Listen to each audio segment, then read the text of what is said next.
hospitalized on Tuesday. He was 54 years old. A former NFL player, Paul, had been with the Cowboys since 2018 and also had been a part of a handful of NFL coaching staffs for more than 2 decades.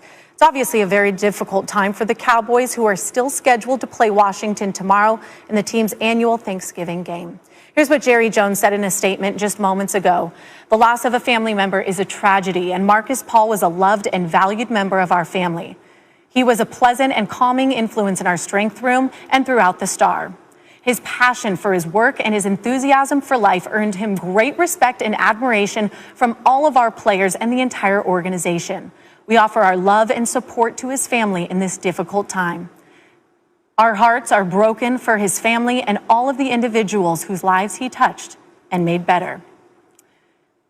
Here's more on Paul's career dating back to when he was an All-American player at Syracuse. On NFL staff since 1998, he coached with 5 Super Bowl winning teams, combined with the Patriots and Giants. He also played safety for the Bears and Bucks from 1989 to 1993. Again, Cowboy strength and conditioning coach Markus Paul has died today at the age of 54. Wins 122-60. Nice. Let's go around the NFL for the latest. The Chicago Bears are mulling who will be their next starting quarterback for Sunday's game against the Packers. Backup and former starter Mitchell Trubisky got all the reps in practice today for the team.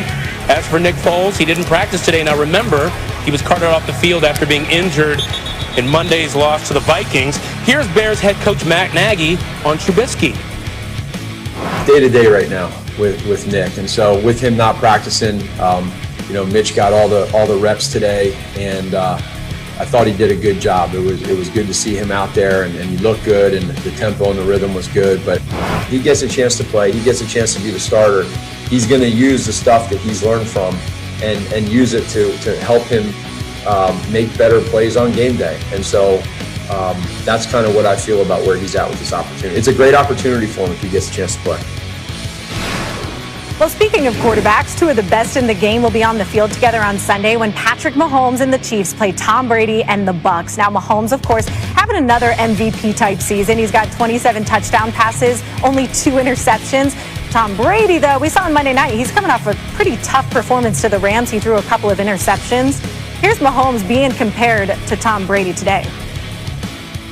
Yeah, I don't know if I'm on his level yet. I mean, he was someone that's a global star, and so for me, I just try to be myself. I just go out there every single day and put in the work and try to win football games, and all that other stuff kind of comes with it. And for me, I just try to be a normal guy and live it up with my teammates and have fun doing it.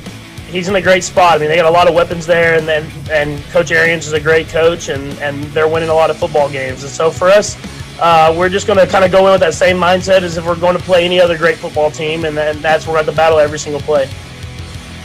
Well, from the great quarterbacks to Carson Wentz, the Eagles starting quarterback has struggled mightily this season, including in last week's 22-17 loss to the Browns. On the season, his total QBR, 4th worst in the NFL, and he's off target on 23% of his passes, worst in the league. Check out head coach Doug Peterson when asked if he's considering a quarterback switch.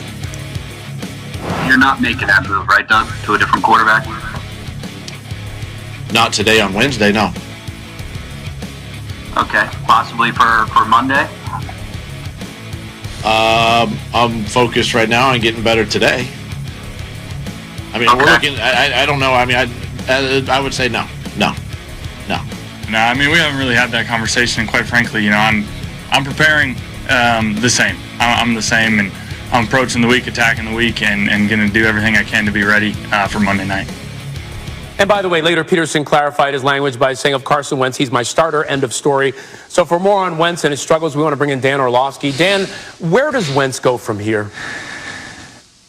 Yeah, like you said, Ryan, they're struggling and he's struggling. But at the end of the day, he has to go out in the field and still believe that he can make the throws, the challenging, difficult throws that are necessary where, maybe he's backed up and the ball's going to have to get driven to the sideline. Those are big adult starting quarterback throws. You've got to be believing that you can go do those. Or maybe it's, a good play action pass and the ball's got to get up over the outside shoulder of Dallas Goedert. You got to be able to make those great throws, or 3rd down, being able to move in the pocket versus pressure and throwing an absolute perfect throw to Alshon Jeffrey and believing he'll catch it.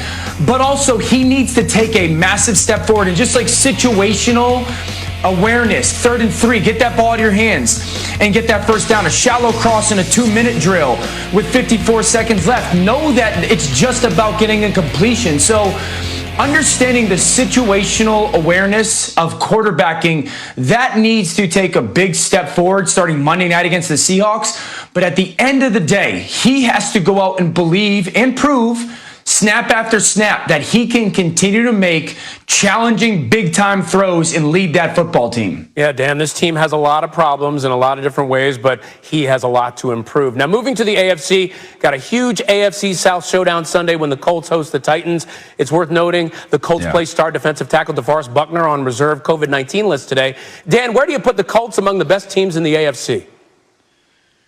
Yeah, I had them as the 3rd best team really going into this season in the AFC behind Kansas City and Pittsburgh, and I think they've only solidified that. Now, they're solidifying it because their offensive line is absolutely fantastic, but Phillip Rivers has gotten hot, and they really do a good job of using all their people. We know T.Y. Hilton's a great player, and Phillip has really connected with him really well, but Michael Pittman has taken a huge step forward with his impact now that he's gotten healthy. I love the way that they use their tailback, Nyheim Hines, and then Jack Doyle. Just feel. He has a very similar feel as Phil Rivers does to the game. And then their defense flies through the football. I think they're the best zone defense in the NFL. They got big-time athletes at the linebacker position, and they just do a great job of playing with leverage and technique and discipline and running to the football, making you kind of earn all your yards. So, there's that kind of that pocket group right behind Kansas City and probably Pittsburgh of the best teams in the AFC, and they're right at the top of it. I got to tell you, this is a team that some people overlook, but they are dangerous in that AFC. Dan Orlovsky, thanks so much. Very special.